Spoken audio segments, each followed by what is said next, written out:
IVM. Dear listeners, I'm your host Pawan Srinath and welcome to the Pragati Podcast. My profuse apologies for the unscheduled break in our weekly episodes, and we'll be resuming our regular programming starting this week. On episode 142, we had Shekhar Shah and Pranab Chaudhary talk about land reforms in India. They spoke about the state of land records and property rights in the country and how they have evolved. While the state of land and property rights remain quite dismal across the country, it gets infinitely worse when it comes to women's ownership of property. Shipra Deo and Devendra Damle join me to shed some light on this understudied, less visible and often ignored topic. And dear listener, if you're tuning in after a while, I want to share what's new with the Pragati podcast. Since episode 143, we've been releasing interactive episodes with in-audio links, polls, references, and more that go beyond the usual podcast experience. Listen to this episode on the IVM Podcast Android app, the Adori iOS app, or from tiny.cc/pragati148 for the full experience. You can access all links and references within the app or web players. You may also notice that this episode is a little longer than usual. This is because we are also trying something new. During the episode break around minute 30 or so, Narayan Prasad returns to share an update on space reforms in India. He was here on episode 144 in July to talk about InSpace, and he shares a brief update over here.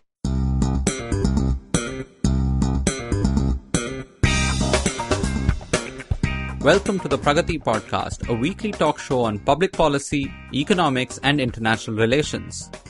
We take a step back from noisy political debates and dive into rich conversations on India and the world. I am your host, Pawan Srinath. We'll start this episode's conversation after a short break. Hello, everybody. Welcome to another amazing week on the IVM Podcast Network. If you're not following us on social media, please do. We're IVM Podcast on Twitter, Facebook, and Instagram. So another really fun week on the network. I don't know if you saw this, but Varun Thakur was on Advertising is Dead. That was a really, really fun episode. Besides that, we've had some great guests all over the place. We had Ram Madhvani on Cyrus Says. We had Saurav Mukherjee, a legend in the finance space. He was on Paisa Vaisa. He and Anupam have co-written a book, so definitely do check out that episode and go buy their book too. I mean, that would be another great thing to do. Uncle Pleasted had a really, really cool episode with hosts of our other show, Mr. and Mrs. Binge Watch, Anirudh and Janice. They were talking about celebrity culture and how that's progressed for the last few years. And yeah, it's just been a really, really great week. One episode I do want to shout out. A couple of weeks ago, Pulyabazi did an episode which was just amazing. They were talking about the letters between Mahatma Gandhi and Rabindranath Tagore. Do check those out. Those were really good. But with that, let me get you back to your show. Welcome to the Pragati Podcast. Today I'm joined by Shipra Deo and Devendra Damle to talk about women, land ownership and property rights in India. Shipra Deo is the Director of Women's Land Rights for Landesa India, a global nonprofit. Shipra, welcome to the show. Thank you so much, Pawan, and thank you for talking about this crucial subject. Thank you. And Devendra Damle is a researcher at the National Institute for Public Finance and Policy, NIPFP in Delhi. Devendra, welcome. Thank you, Pawan. And this should be a good discussion. Thank you. And I want to begin, Shipra, by asking you about where we are in 2020. Do we have an estimate of how many women own property in India? And how does India's gender gap in property ownership compare with the rest of the world? So actually, Pawan, we know very little about it. Lack of consistent data has made it difficult to establish firm figures. But some estimates by UN suggests that less than 20% of the world's landholder are women. A recent report by World Bank also says that in 40% of the world's economies, women face legal barriers to their land and property rights. And that's true for all types of rights related to land. I mean, right to own, right to access, right to manage, right to alienate. The figures are inexcusably low. When we come to India, different sets of data report different kinds of information about land rights. There is agriculture census, which gives data on management rights of agricultural land. And then there is the socio-economic caste census data, which records land ownership, but then it doesn't give information about sex disaggregated data. So the closest data in India comes from agriculture census. And the latest one suggests that 14% of agricultural landholders are women, and these women operate around 12% of agricultural lands. So while we do not have a clarity about the exact data points, what we do know for sure is that the way women hold land leaves them to a second-class citizen almost everywhere, legally, socially, economically, and that this manifests pervasively in law as well as in practice. So just as the gender-based division of labor, the division of private property based on gender is also regarded as natural and therefore something not to be questioned. Thus, we don't give enough attention to know more about this particular aspect. If I may add to what Shripara is saying on the question of how much property do women own in the first place, or what share of the total pool of assets and property is held by women, it seems like a very natural and important question to ask, right? But there are no large-scale surveys which attack this question from this particular angle. So apart from the two sources that Shipra has mentioned, we have two other sources which are occasional surveys. One is the IHDS and the other is the NFHS. Both of them are occasional surveys. They don't happen every year. And the other thing is the main objective of those two surveys is to look at health outcomes. So they gather some information on property ownership and land ownership and delineate it by gender, but it's with the objective of looking at whether women have decision making. So it's not really a survey about property and how they can exercise their rights over their property and what bundle of rights they have on that property. So we are lacking on that. So here, what percentage of people in general own property? Like even among men, it's not like every adult male in the country owns land, right? Right. So do we have any sort of rough idea? So the NFHS data, if I'm not mistaken, says so land ownership naturally is higher in rural areas as compared to urban areas. Right. But even so, land ownership, if I'm not mistaken, is in the range of some 60% for the population as a whole.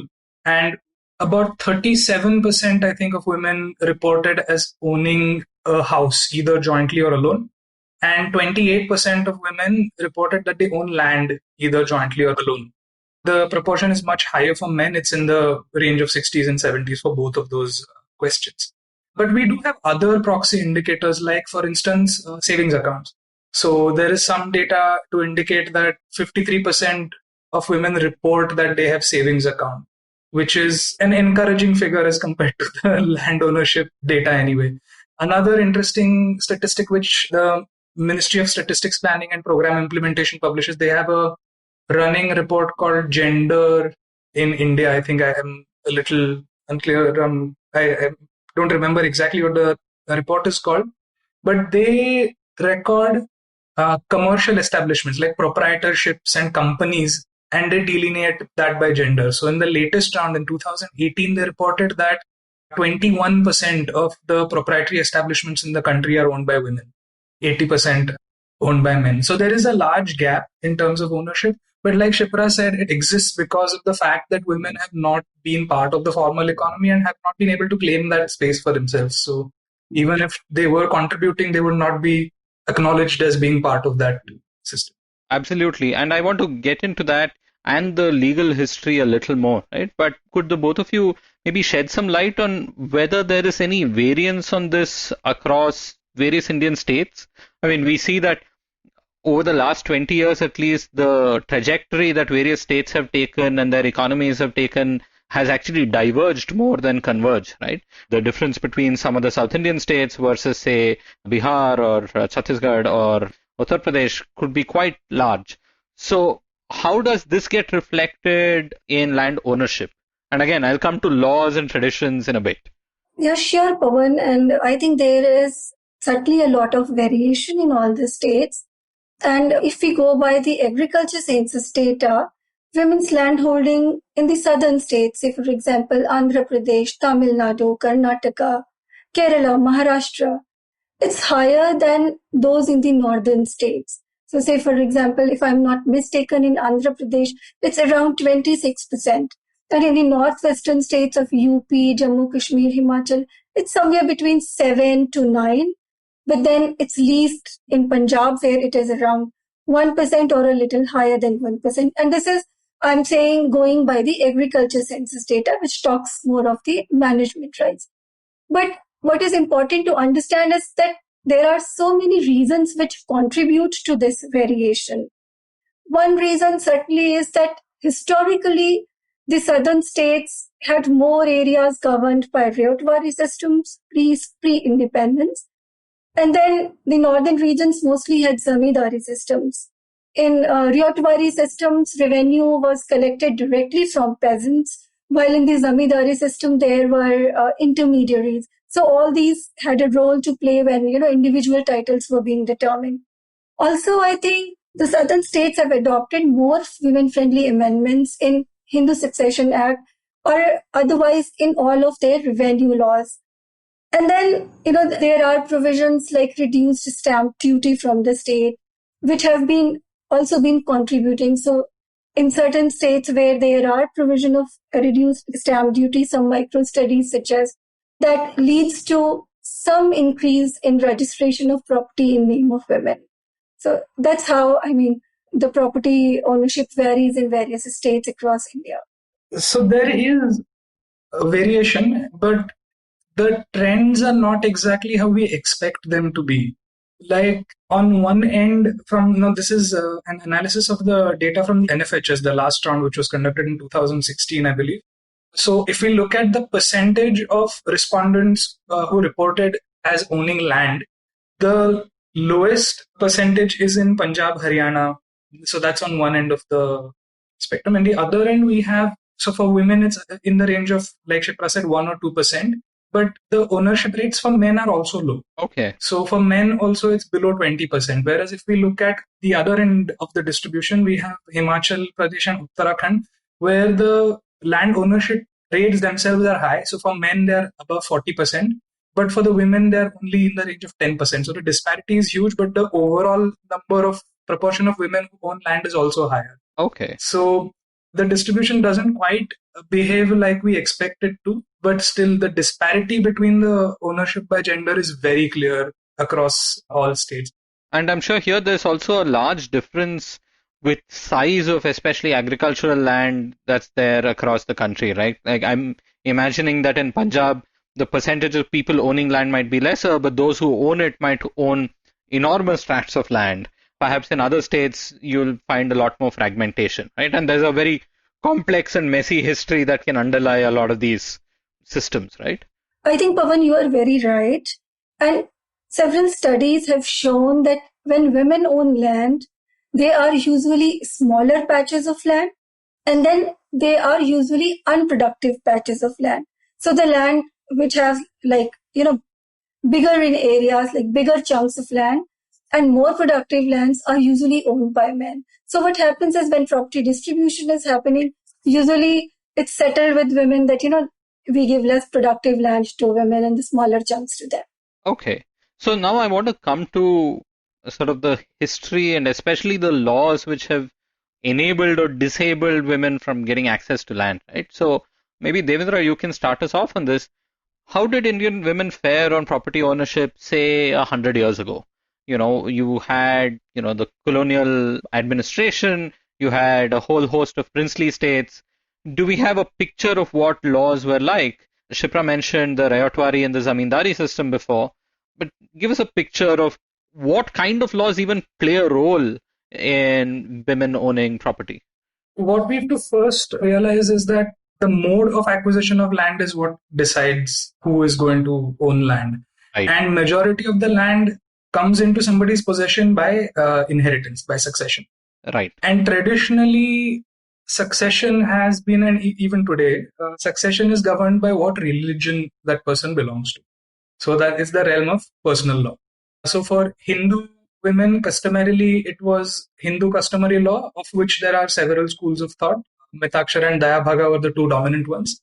And you had a few matrilineal systems in the south. For Muslims, it's the Sharia law, and the jurisprudence depends on what madhab is dominant. In India, I think it's the Hanafi madhab. For Christians, again, it was customary law, and Parsis had a system of their own. Now, the codification of the law started quite early. So the first law on inheritance in India was a British Act in 1925 called the Indian Succession Act. And it's in the statute books today as well. The thing though is that the British did not want to ruffle any feathers. So what they did is they said that this law will apply to all questions of succession, but only for people who are not Buddhists, Muslims, or Hindus. And again, the Hindus includes a bucket like Sikhs and Jains as well. So everybody else was governed by this act for a long time, and Hindus and Muslims continued to be governed by customary law.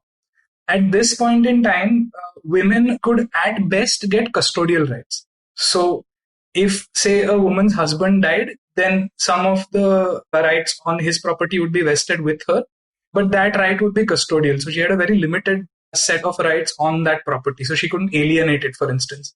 If she adopted a son or she was pregnant at the time that she became widow and she had a male child, then immediately the rights over that property would be divested with the male child. So in customary law, before the Hindu personal law was codified, a lot of the property ownership questions revolved around the institution of the Hindu joint family. Right. Okay. So because the joint family is sort of the center of the question of property ownership and ancestral property, naturally the male lineal heirs were the ones who got priority and women did not. So unmarried women had some limited custodial rights, just like widows of women who had married into a family, but married daughters did not. Daughters who might have had some custodial rights, had any rights in the ancestral property, lost them the moment they married outside the family. Okay, so 1937 is the first instance where women are formally given rights in property. Okay. It's the Hindu Women's Right to Property Act, 1937, again, British colonial law. What it did was, it said that widows will inherit property and they will have the same bundle of rights as if they were the son of the man who had died. Okay. So, in effect, they got the same rights, but with the caveat that they would lose it if they had a son or they adopted it. So there was a limitation in that estate as well. But they have no claim to their father's property even in this. No. Okay. So parental property does not go to women at this point. Okay. Now we come to 1956, which is the Hindu Succession Act. So this is the first act where women actually formally get the right to inherit property from their parents. This happens for the first time with this act. And there was a lot of drama that went into it. There was a committee called the Hindu Code Bills Committee, which was formed in 1941 under B.N. Rao, who was also one of the major contributors to our constitution. So under him, there was a Hindu Code Bills Committee, and there is a fascinating report that they published on their consultations across India, in Lahore, in Jammu Kashmir, in Madras, and so on. And they came up with a draft Hindu Code, which covered all of the personal laws. Today they exist as different laws. There's a Hindu Succession Act, there's the Hindu Marriage Act, and so on. In 1945, after the committee had been stalled for some time, they revived and they presented a fresh version of the bills. And in 1948, after a lot of debate within a select committee of the parliament, these laws were passed. The Hindu Code Bills were passed. Now it's important to remember that the draft that the Hindu Code Bills Committee had submitted and the draft that the parliament actually passed were very different. Okay. So the Hindu Code Bills Committee actually says interesting things like the joint family is an antiquated institution which doesn't have any place in modern society.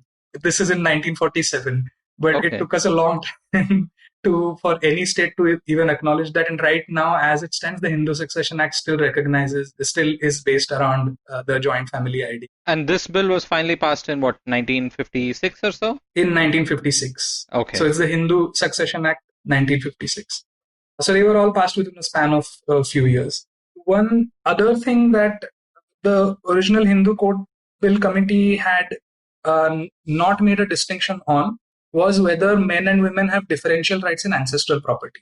Okay. But the Select Committee actually added that. So in the original 1956 bill, daughters did not have the same rights to ancestral property as their male siblings. Okay. Now, this particular provision was changed in 2005. This is the latest iteration of the reforms in Hindu personal law. So in the 2005 amendment, daughters were given the same rights as sons in ancestral property. And we would think that, okay, now we've sorted everything, right? but that's still, the journey is still not done, because I'm still amazed that this took till 2005 for something that straightforward to come into law. oh, absolutely. So the regional variation actually plays an important role here. So Kerala in 1976 was the first state to actually reform its succession laws. So they abolished the joint family. So Kerala just outright abolished the joint family, and all heirs basically inherit in the same fashion as any other heirs. There is no distinction. Maharashtra, Andhra Pradesh, and Tamil Nadu, and I think Karnataka followed suit in the 70s and 80s after that. And they were the ones who initiated this thing where rights in ancestral property would be equal for sons and daughters. And then the government of India took a cue from that, and in 2005 amended the Hindu Succession Act. I'm trying to get a sense of this, right? And Shipra, feel free to jump in. These are land laws or inheritance laws, or is it, like you said, customary laws around marriage? I'm trying to, like, is the marriage law entirely around inheritance then? I'm a little lost, right? Yeah. So the marriage law is a separate thing. It does deal with what inheritance rights somebody has, but succession laws are the ones that deal with how property passes up and down through generations, right, and across relatives. And why succession is important is because, like I said, land and property are typically acquired through land, especially is most frequently acquired through succession. And this is also borne out in the studies on the IHDS dataset, where I think 83% of respondents say that their mode of acquisition of any land was through inheritance. That's where the succession laws are important. So then, because I'm going back to the constitution and the various schedules and the lists, right? So land comes under the state list, but here our Hindu code bill, so that was a state law, a union law. What was it? So that's a very valid question. Succession is in the concurrent list.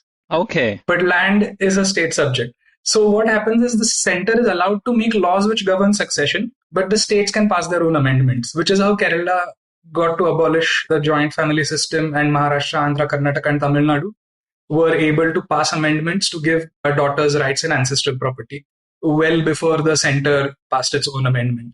But that also segues nicely into what the intersection is between the land laws which states have and how they affect the succession laws as passed by the center.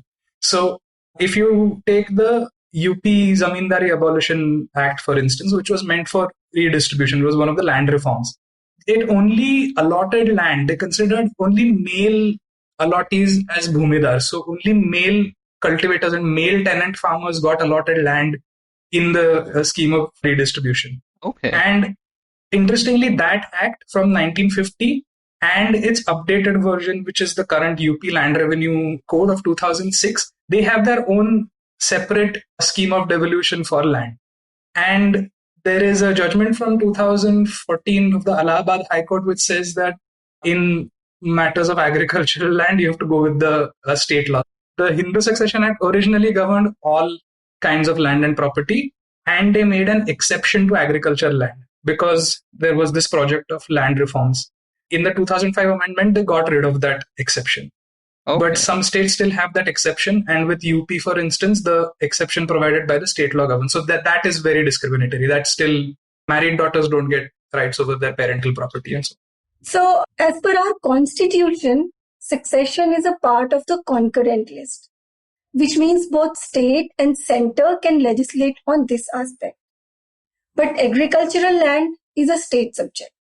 This actually takes succession of agricultural land into the state's domain. And then all of this presents an overwhelming maze of laws that determines inheritance provisions.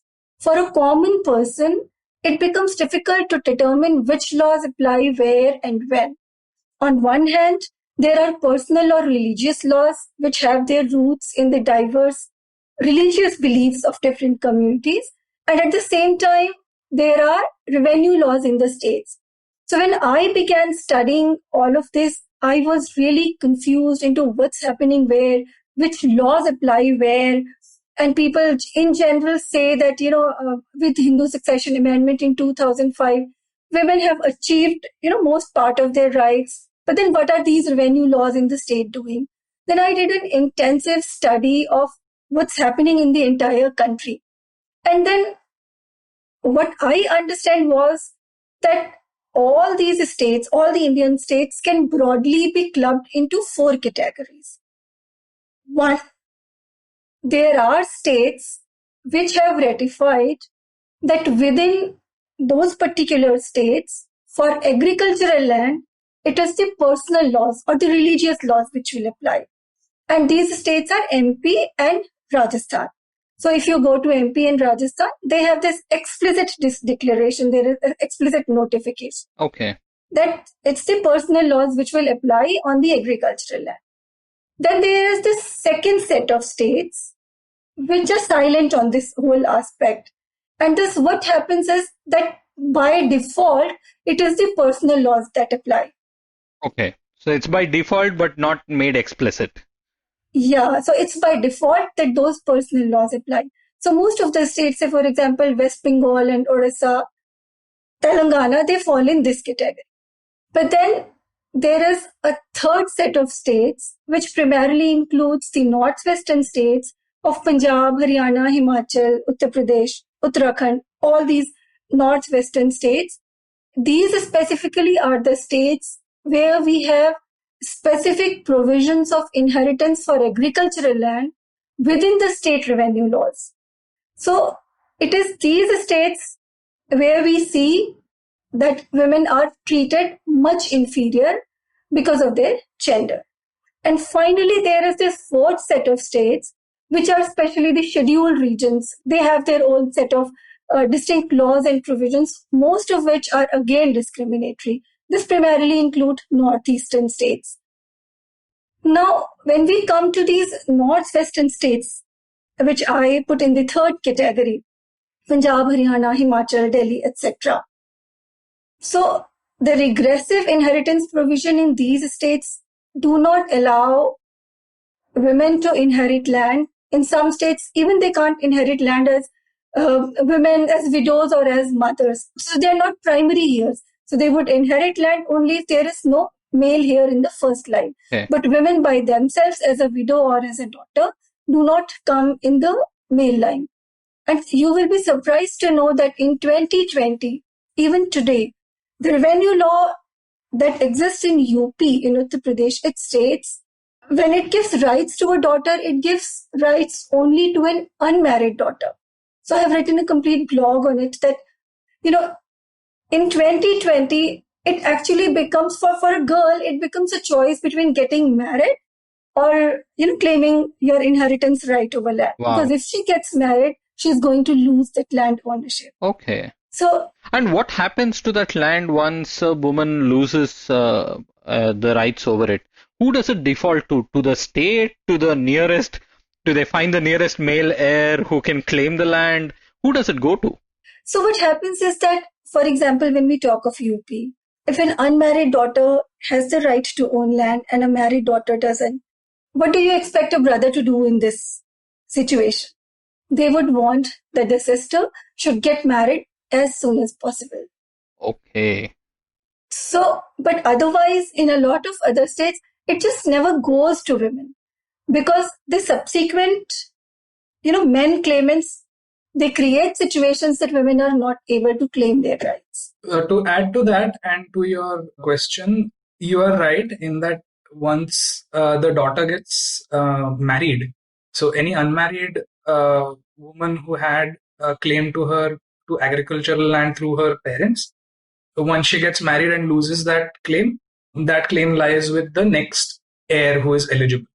So it could be another daughter or it could be the next male heir, a grandson. It could even then be a younger brother or somebody else, right? If there are no direct. It could be a brother, it could be a niece, nephew, right? Okay. There are many, many folks that we can take here, right? So I want to take a quick break here and we'll come back. I want to talk more about how women sometimes become proxy owners of land. We've been largely talking about agriculture. I want to dive into that a little more. I want to talk about urban land, and I want to talk eventually about what a reform agenda for India can be like in 2020. Dear listeners, here's a little reminder that you can listen to this episode on the IVM Podcast Android app, the Adori iOS app, or on your laptop or mobile browsers via tiny.cc/pragati148. By doing this, you can access various relevant links, references, and polls that are embedded into the audio. You can check them out as you're listening to the show, or you can take a look at them after you're done listening from your favorite podcast app. And before we take a short break, here is Narayan Prasad with an update on the newly announced In-Space Agency and space reforms in the country. As a part of the recent reforms drive by the Government of India, a new body called In-Space has been formed to encourage the active participation of the private space industry in India. In-Space is supposed to be an autonomous body that will function in parallel to ISRO, the existing Indian Space Research Organization, to address the needs of the private space companies that are up and coming in India independently of ISRO. In-Space seems to have been created as an autonomous body within the Department of Space framework to allow private sector to use ISRO facilities to gain access to several resources such as space frequencies to operate satellites, and to perhaps also build independent launch pads for companies trying to build their own launch vehicles. While the drive to reform the space sector is very laudable, there is a need to create solid scientific evidence and statistics based on which systematic reforms can happen in the space sector. For example, we do not know what is the size of the space economy, by which I mean how many jobs are created directly and indirectly due to investments in the space sector. What is the productivity increase that you see because of using space-based services, either in imaging, navigation, or communication? And the bigger question is, what is the contribution of space activities to India's GDP? We also don't have a comprehensive mapping of the overall space industry ecosystem in India. How integrated are suppliers in the space sector into the global supply chain? What is the scale at which space-based assets are being used by citizens of India? And what are the size and scale of several spin-offs, which is one of the benefits of having a space program. Therefore, I see two main steps forward to continue the drive to reforms and having a scientific basis for them. Firstly, a group of social scientists, economists, and space scientists can map the existing landscape of the Indian space sector to create the evidence needed for much of the reforms. This will give a comprehensive overview of how intellectual property is being created independently by private space sector in India, and how it can be encouraged in a way that products that are independently developed in India can not only serve the local space program and the local market, but also can make a global impact. Secondly, I think it is time that we review how space is used by all major government departments and ministries at the state and the federal level, and open that up to the private sector to provide space-based services through which they can become more productive to either save money to the taxpayer or gain money for the government. By which I mean, for example, if space-based services can be integrated more effectively through the participation of the private sector in disaster management, for example, where satellite data along with other information can be combined to either save lives during major disasters, then the state saves money. And in case the private space sector can be encouraged to detect construction, for example, and look at how to automate tax collection based on construction, then the state gains money. Therefore, there is scope at all levels, both federal and state, to look at using space-based technology to increase their own productivity and thereby passing on the benefits to the citizens of the country. I hope that there is an open consultation process that can happen on a regular basis through which the traditional space actors who have been working with ISRO for a long time, as well as the up-and-coming startups, can then voice their opinions, through which reforms can be done in an inclusive fashion. We could also review some of the best practices by established spacefaring countries which encourage their industry to scale and work at a global level. The space industry has all the potential to replicate the success of the IT industry or the biotech industry in India. And let's hope that this drive of the new reforms will take some of the Indian companies into a new orbit. नमस्ते, मैं हूं सौरभ चंद्रा और मैं प्रणय कुटस्थाने। जब महफिल खत्म होते होते दरवाजे के बाहर पुलिया के ऊपर हम दुनिया भर की जटिल समस्याओं को सॉल्व करने में लग जाते हैं तो हो जाती है पुलियाबाजी। अब आजकल के अपार्टमेंट वालों ने तो कभी पुलिया देखी नहीं होगी, पर आप फीलिंग तो समझ ही सकते हैं। तो आइए शामिल हो जाइए हमारी पुलियाबाजी में, जहां प्रणय और मैं एक से एक इंटरेस्टिंग टॉपिक्स की तह तक जाएंगे। Artificial intelligence, bitcoin, Pakistan, medical education, currency crisis, कभी हम दोनों के साथ और अक्सर स्पेशल एक्सपर्ट गेस्ट की कंपनी में। सुनिए हमें IVM की वेबसाइट, ऐप या अपने फेवरेट पॉडकास्टिंग प्लेटफॉर्म पर हर दूसरे हफ्ते। Welcome back to the Pragati podcast. I'm here with Shipra Deo and Devendra Damle, and we've been talking about women, property rights, and land. Shipra, just before we took the break, we've been talking about largely agricultural land. And I want to come back to that point because often the normative view of agriculture is that it's the men who work out in the fields, right? That if you see the average picture of a farmer, it will be a male individual. Whereas what we've been learning a lot more over the last, not few years, but few decades, is that it's really the women who are the bedrock of Indian agriculture, especially in the smaller land holdings. So given that this is the case, can you shed some light on agriculture, women and land, and the roles that women play, and what kind of rights they actually end up enjoying or not enjoying? Yeah, thank you, Pawan. And that's really a very interesting question. And to talk about this, I will begin with the pre-colonial periods, when the land was controlled actually by communities and people had collective rights over the produce of land. Everyone's interests were taken care of, and women were part of those communities. They were co-sharers in every field, and these co-sharers included from king to villagers and, of course, women. The idea of land as a commodity that could be readily bought or sold, something that we see today, was completely alien in those times. And the people's relationship to land was much different than what we see today. So probably in those times, there was no need to talk of women's independent rights. What happened that during the colonial times, the Britishers were interested in collecting revenue. And land, especially agricultural land, was one of the major sources of revenue for them. So they decided to treat communally controlled land in radically different ways and began individualization of property ownership by giving proprietary rights to peasants. So the shared control, which was formerly accorded to all those who worked on land, came to be replaced by arbitrary privileges of tillers who were considered as the owners of soil. All of this gave a new meaning to land. It became a marketable commodity to be privately owned by individuals, and the title of which will be registered with something called state, and it will have an attached revenue owned to it. Right.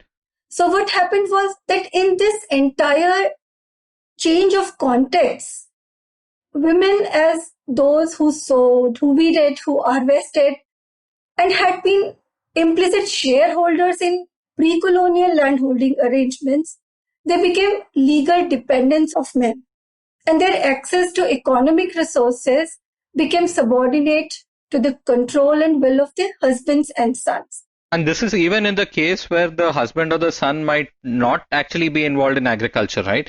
They might be doing other labor work. They might be migrating to a city and working. You might have women who might be doing everything in agriculture, maybe 10 out of 12 months in the year. But even then, the formal and legal rights rest with the men in the household. Yeah, exactly the same. So, in fact, the declared aim of the state to provide land to the tillers, it stands defeated, I think. Because despite women's extensive involvement in agricultural work, they are still not accommodated as owners of land. And that's very explicit through data. I mean, women constitute more than 65% of all agricultural workers, but only 14% of them are landholders. If this is what is there in agriculture and rural India, right? I want to spend a little bit of time on what this means in beyond rural India, right? I mean, before we come to urban India, what does this mean in forest areas with Adivasi residents and more traditional use of land, right? Which often never amounted to full, complete ownership either. And we have fairly colonial laws which come into forest rights as well. So we've explored some of this in a previous episode with Shekhar Shah and Pranab Chowdhury, but I want to ask you what the gender aspects of this are. Recently, I have been dwelling into the customary laws of Santhals and Munda tribes in Jharkhand. And I found the customary laws there to be harshly patrilineal. Okay. Because in those customary laws, women only have maintenance rights as widows and as daughters, which means that they can only live there for the lifetime and cannot claim any rights to the ownership. And in fact, when I went to women and when I went to villages and had conversations with women, I saw two very disturbing trends. One is that, we usually get away by saying, oh, women have this maintenance rights. So what's the problem? They can live on this land and it's good enough for her subsistence. But I saw a overtime deterioration in even the maintenance rights. We can understand it in three phases. Say, for example, long back in phase 1, the deceased wife of a person had full management right over the entire land that the deceased person held. She could use it as she wanted because she had full management rights. But in phase 2, it was reduced to rights over the piece of land only sufficient enough for her maintenance. Okay, and the rest went elsewhere. Yeah, and the rest went elsewhere. I mean, she wasn't given even the management rights to the entire land. And in phase 3, what we see these days is that these maintenance right has reduced to only subsistential maintenance. And women do not have any independent access to the entire culture land. And the second is the increased use of violence against women to alienate them from even the maintenance rights that they have as per customary laws. Since women do not have any claim over the property of either the father or the husband, whether movable or immovable, the subsequent male claimants, they see women as a roadblock for their full rights. And they want women to get out of their way. Since the customary law says that women lose any maintenance right if they do remarriage or if they don't cultivate a patch of land for a certain period of time. So men usually create a situation so distressful that women are left with no option but to leave. And they use all sorts of violence to achieve this. And Shipra, even in what you mentioned as phase 1, maintenance rights, that means women don't have the right to sell the land, right? I mean, they only get to use it under whatever its land use permits, but that's about it. Yes, exactly. But an important right to have is the right to sell, right? If you want to migrate, if you want to do something, if you want a shot at a better life, you need to have the freedoms to do what you want to with the property that you own, right? I mean, it's obvious, but apparently not there. Certainly, I mean, that is how these rights are so deceptive. When we say maintenance right, it actually doesn't mean anything. It actually is similar to having no rights at all because you cannot do anything with your land. And even in the other states where you have some rights, and if you want to sell it, a woman can sell it only when she have a consent from all the other, subsequent claimants of land. So that's how it's all difficult and complex. So Shipra, you've been telling us about this, right? The rights themselves that many women enjoy in rural areas, in maybe with commons, with forest areas and others are quite limited. And in fact, the limitations have increased. Where do we see the flip side of this? Where on paper, it's a woman who owns a piece of property, but it's actually, they are just acting as proxies for, their fathers, their husbands, or male relatives who are, using women in their family and their names and signatures to avoid tax or to do other things. So do we see a lot of that as well? Certainly, I think we see that all the times and everywhere around. And unfortunately, most of the land and inheritance laws, they cannot pass the test of gender equality and justice. But even when these changes are made, they are undercut by legal loopholes, gaps in implementation, lax enforcement of these laws. And the reason for all of this is rooted in structural gender inequalities. And these inequalities are based on deep-seated discriminatory social norms and customary practices, which include unequal access to education, economic opportunities, decision-making, and also gender-differentiated roles and responsibilities. These practices, they stop women from having the same opportunities and power as men. A lot of evidence from field and experience in the context of land shows that violence of different forms is often employed to maintain these power imbalances, and it reinforces the socio-cultural expectations. I earlier shared the example of Jharkhand on how women experience the violence there. Let me share another example. I met a woman in Punjab. Her brother was not ready to give her a share of their parental land. And when she talked to her brother that she wants to get her land, the brother said, you need to sleep with me first and become a member of this family if you want to claim your share. Wow. So, such is the nature of violence when women claim their right to land. It's so profound, it's so brutal, and it's so in-depth. Any efforts of assertion by women, they are often perceived as a threat to the existing power and status. And then there is an increased violence which they use.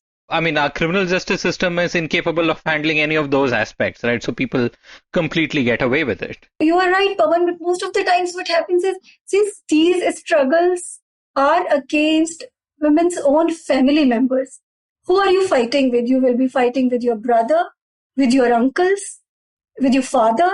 So all of those who are like people close to your heart, you have grown up with. So those kinds of legal fights become very difficult for women. Right. And also because of their, deep-seated beliefs with which women have grown up, they try to adjust to the extent possible. And they stop claiming, there are so many forces which are used to stop them from claiming their rights. So there is this idea that women should not have agency in this question, or do not have agency. So this is something that we see in codified law and also in customary law. Like let's take the example of Kerala, the Marumakkatayam inheritance system, where we know that it's matrilineal. Okay. So even though the succession in it is matrilineal, so the claim to rights is matrilineal, the actual administration of that joint family property is with the eldest male in the family, in the joint family. In the name of his mother. So, in the name of the joint family. Okay. In the name of the Tarwad. So even though the legal right, the right to alienate, maybe the right to whatever lies with the women, the right to inherit lies with the women, the actual administration of the property is conducted by the eldest male. And you see this happening in all personal laws. So in the Hindu Succession Act, for instance, if you read the original draft of 1956 and even the laws governing how women's property devolves. So this is property belonging to women, how it passes on after her death. If you look at that, it betrays this sentiment very clearly that woman can either inherit property from her husband or she can inherit it from her father.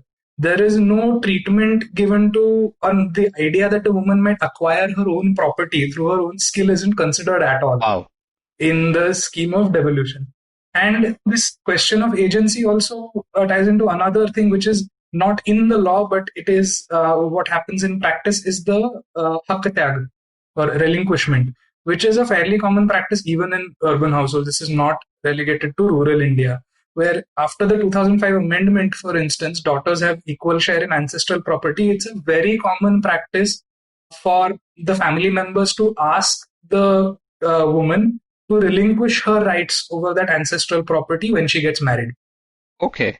And if we talk to women in our own families, we'll find countless examples of women who have actually done this. So even after extending those rights, those are taken away by social pressures. Wow. Because it's expected. Yeah.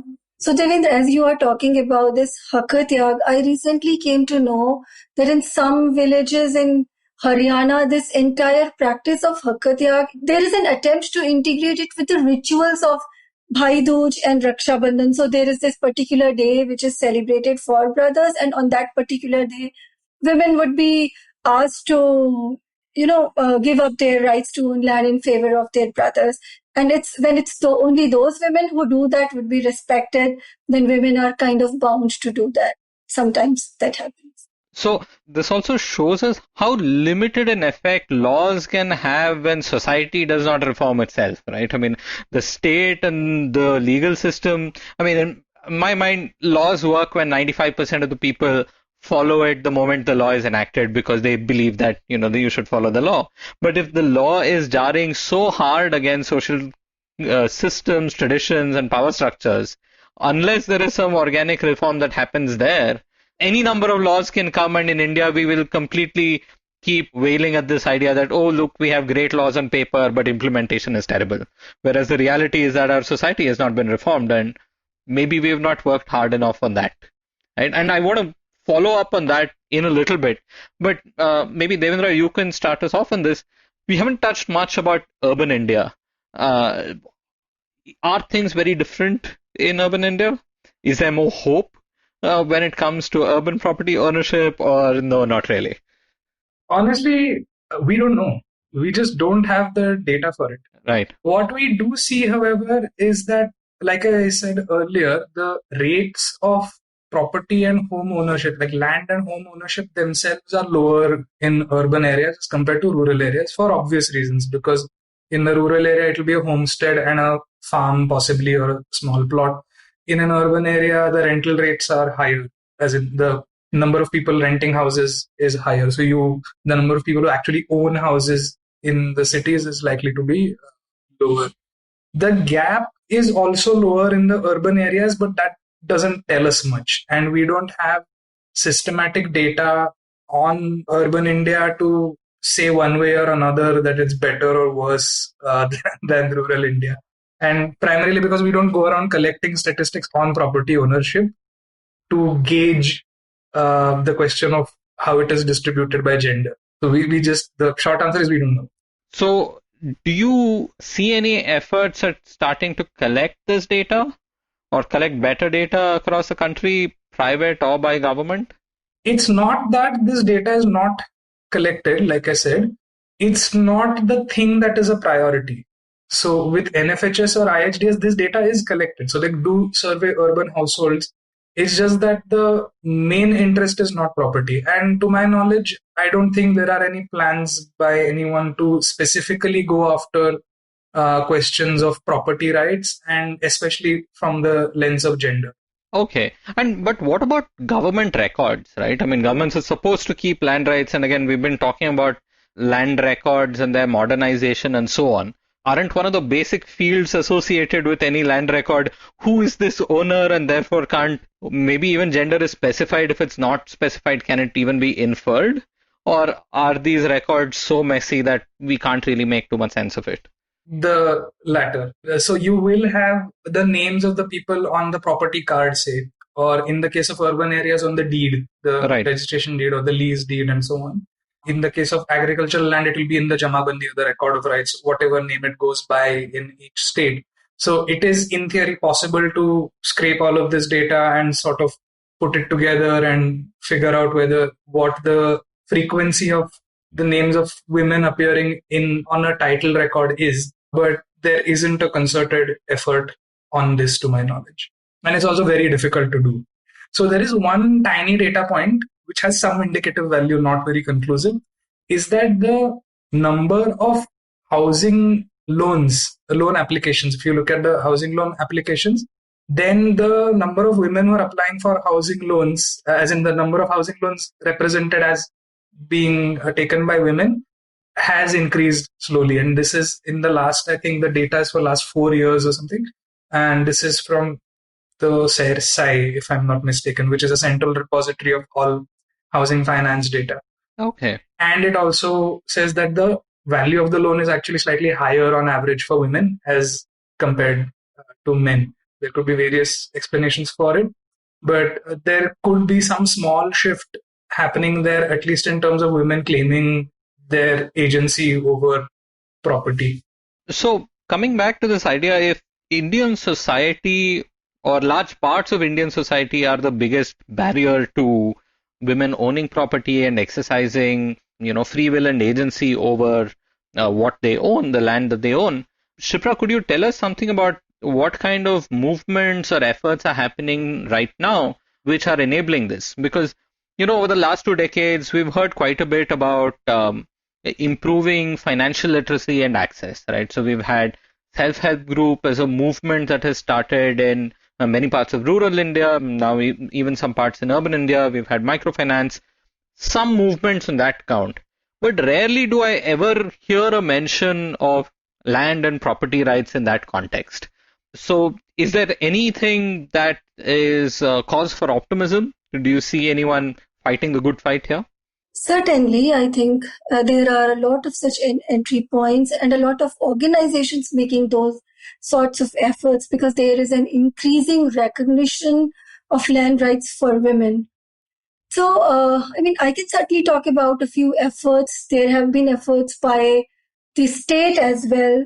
The various states and central government in India and the policy-making bodies are also increasingly realizing the importance of land. So one is that at the policy level, we are giving importance, and the other is also the efforts which are going on simultaneously at the ground level.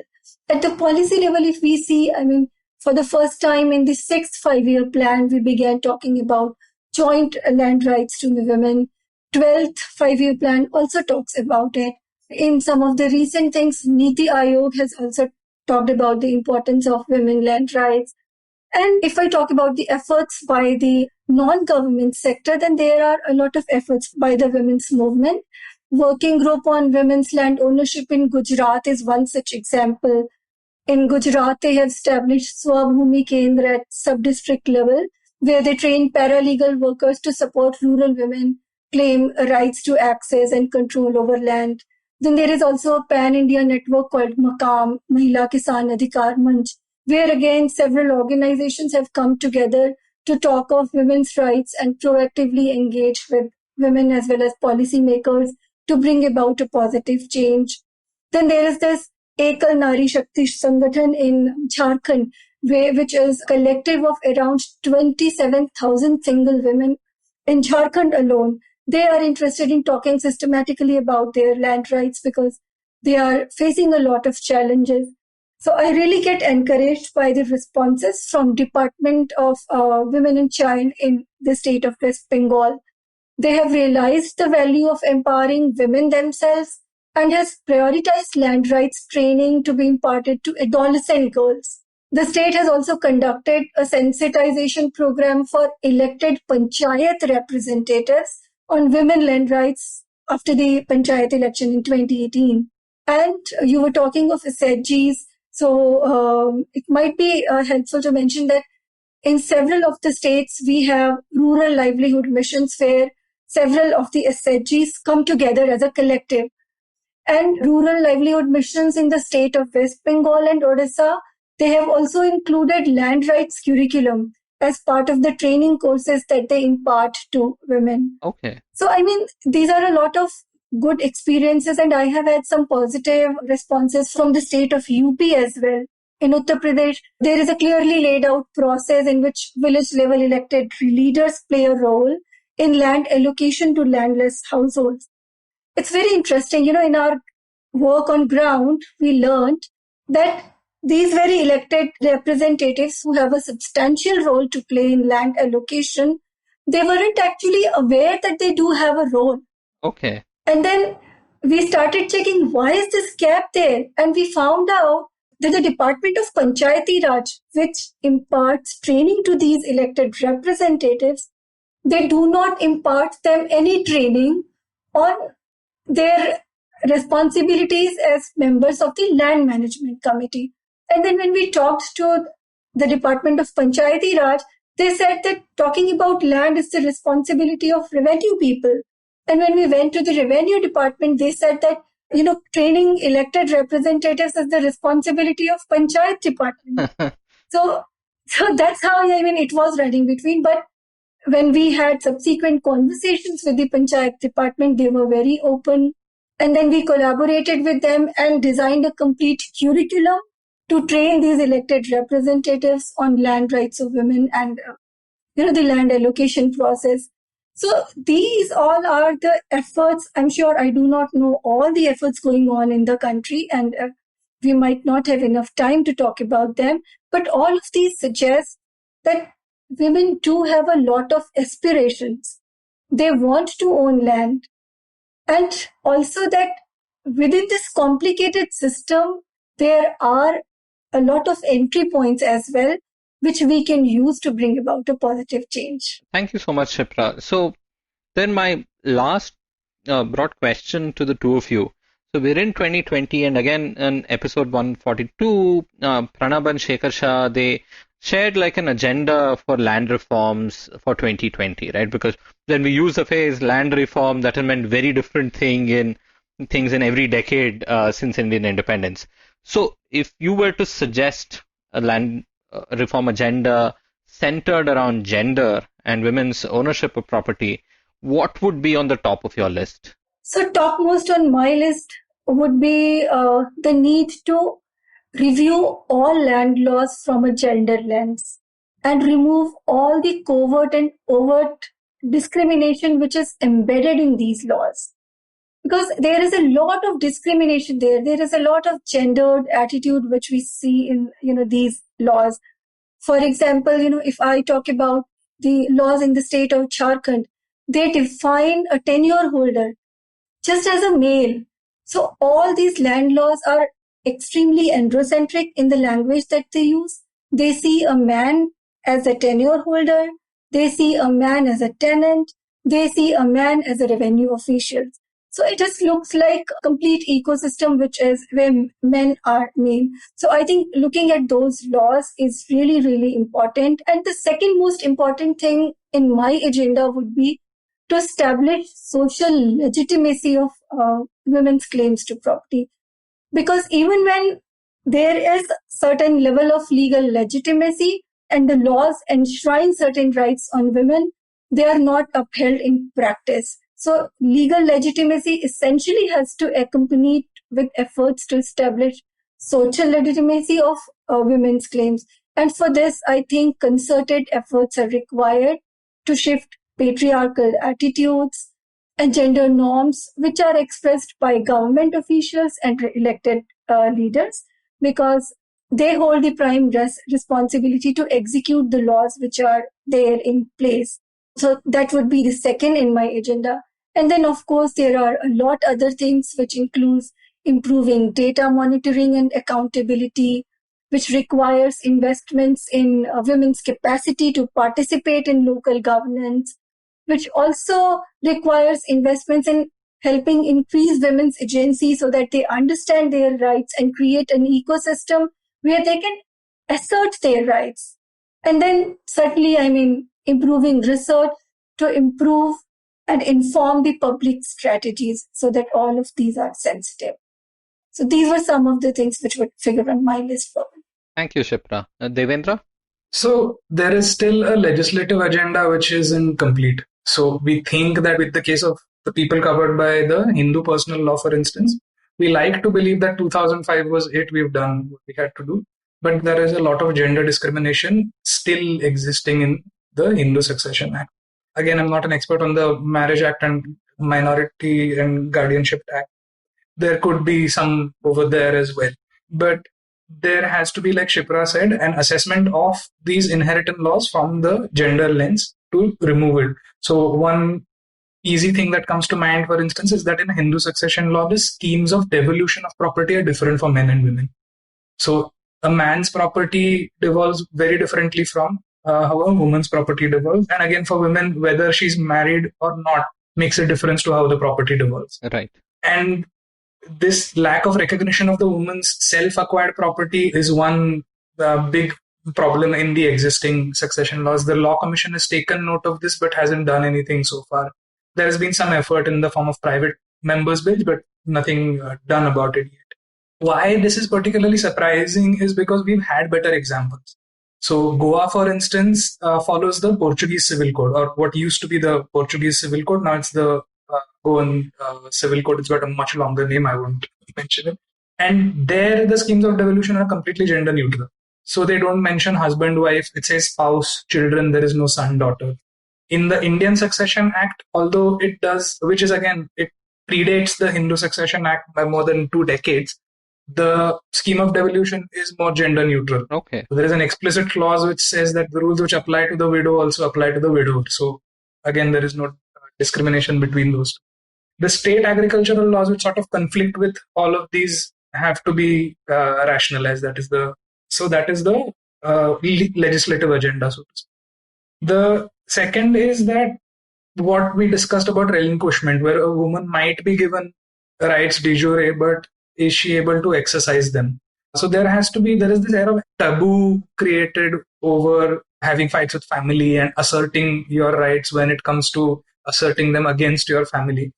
There has to be some awareness and some social engineering which goes into removing that. So we have to stop making them feel embarrassed about exercising their rights over ancestral property. That is the second one, which is a more social thing. So awareness and literacy on it. And the last is that we don't have a good enough idea of what the scale and dimensions of the problem really are. So we have a lot of people doing qualitative case study sort of approaches, which is great for understanding how all of these things play out at the micro level. And we have some data from places like NFHS, which give us some indicators which we can use to understand this problem. But really, we need much better data to look at it from a large scale, which we can't do right now. So when we're talking about policy decisions, the best we can do is things like pushing for common titles in PMUI and hoping that works out. But systematically, it's difficult to even conduct research on this subject on a scale. So that would be my third intervention. So the idea is that even with, say, social changes and with legal changes, if we don't know what is the impact or the effect or the end result, exactly, then we don't know where things are going wrong, right? And currently we are all blind. Exactly. How do we measure it? So, I mean, take the case of the relinquishment deeds, for instance. We have given ancestral rights to ancestral property to Hindu women in the 2005 amendment. What proportion of them sign over their rights to their family members at the time of marriage? So how many relinquishment deeds are signed by women? We don't have a number for it. So it's sad that even in 2020 we are in a place where we know so little, but I'm glad to see so much effort that is happening, not just in a few places, but across the country to hopefully change some of this. It's sad that 70 plus years since independence, we are still in this place, but I'm hoping that well before the next 70 years, we can make some dramatic changes in this. Shipra and Devendra, thank you so much for joining me on the Pragati podcast. It was an absolute pleasure to have you both. Thanks for having us, Pawan. This was a great discussion. Thank you, Pawan. Thank you for staying with us till the end. If you have any questions or comments, do write in to podcast@thinkpragati.com. And hey, if you like the podcast and listen to us on iTunes or Apple Podcasts, please leave us a rating and a review. It'll mean a lot to us. The Pragati podcast is available on the IVM podcast app and pretty much every other podcast app and platform. We are there everywhere.